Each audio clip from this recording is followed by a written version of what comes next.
Hello বন্ধুরা, নতুন একটা ভিডিও নিয়ে এসেছি আজকে আপনাদের মাঝে।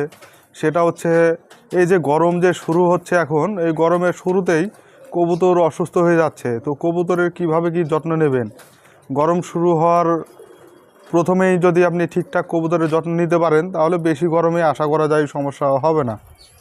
তো সে বিষয়ে আজকে আলোচনা করব। সর্বপ্রথম আমি যেটা বলবো সেটা হচ্ছে কবুতরকে কমপক্ষে সপ্তাহে 2 দিন ঠান্ডা জল দিয়ে স্নান করাতে হবে। ভিডিওতে আমি দেখিয়ে দিচ্ছি, এভাবে দিলে ভালো হয়।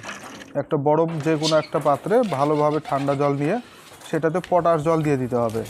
পটাশের ছবিটা আমি দিয়ে দেবো, যে কোনো ওষুধের দোকানে পাওয়া যাবে।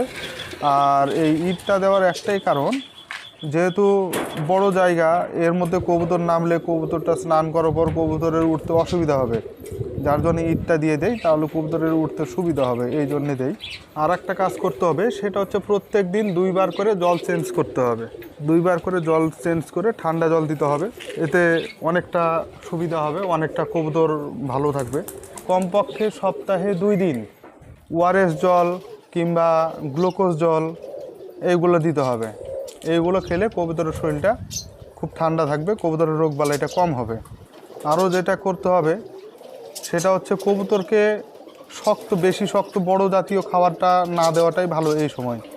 যেমন ছোলাটা, তারপর হচ্ছে ভুট্টা, এগুলো না দেওয়াটাই ভালো। এখন দিতে হবে গম, বাজরা, মসুর, এগুলো ছোট ছোট খাবার দিতে হবে, যাতে কবুতরের হজমের সুবিধা হয়। কারণ এই গরমে কবুতর খাবার কম খাবে, জল খাবে বেশি, এই জন্যে একটু সমস্যা হতে পারে হজমের। তাই ছোটো খাবারগুলোটাই ভালো, অল্প করে খাবে আর জল খাবে।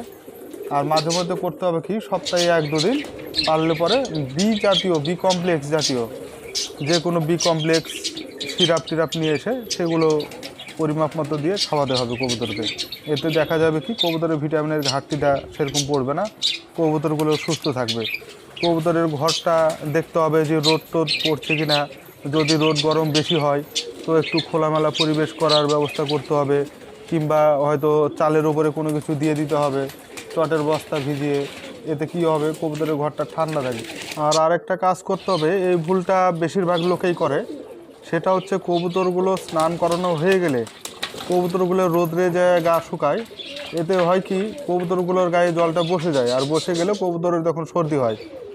যদি বিশ্বাস না হয় আপনারা লক্ষ্য করে দেখবেন, একদিন এভাবে স্নান করিয়ে কবুতরগুলো রোদ্রে যেয়ে থাকবে, পরদিন দেখবেন যে অনেক কয়টা কবুতরের সর্দি লেগে গেছে। তো এই জন্যে কী করতে হবে, কবুতরগুলোকে খেদায় নিয়ে আসতে হবে, নিয়ে আসা ঠান্ডা জায়গায় রাখতে হবে। ঠান্ডা জায়গায় রাখলে পরে ছাওয়া জায়গায় রাখতে হবে। রাখলে কি হবে, জলটা তো সারাদিনে ধীরে ধীরে শুকিয়ে যাবে। এতে কী হবে, কবুতরের সর্দিটা আরও হবে না। আর বিশেষ করে কবুতরটাকে স্নান করাতে হবে 11টা কিংবা 12টা, এই টাইমটা ভালো হয়। এই টাইমটা কবুতরের গরমটা বেশি লেগে থাকে, জল দিলে কবুতর একাই স্নান করবে, এই টাইমটা সব থেকে ভালো হয়। আমি যেভাবে বললাম, আপনারা যদি ঠিকঠাক এরকমভাবে কাজ করতে পারেন, আশা করা যায় এই গরমে আপনার কবুতরের কোনো সমস্যা হবে না। তো বন্ধুরা, ভিডিওটা ভালো লাগলে লাইক সাবস্ক্রাইব করে পাশে থাকবেন। আর কোনো কিছু যদি আমি ভুল বলে থাকি কিংবা আপনাদের জানার থাকে, তাহলে সেটা কমেন্ট করে জানাবেন।